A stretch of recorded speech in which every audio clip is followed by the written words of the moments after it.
ప్రతిపక్షాన్నే చూసి ఇరుకైపోవాలి.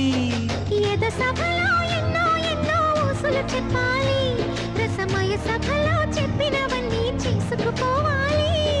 ప్రతిపక్షం నువ్వై ఉండి హద్దులు పెట్టాలి, ఆ ప్రతిపక్షం నేనై ఉండి యుద్ధం చేయాలి.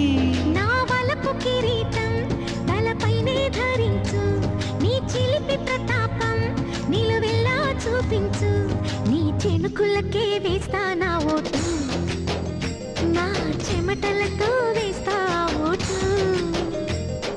చిన్నగా చిన్నగా చిన్నగా మది కన్నులు విప్పిన కన్నెగా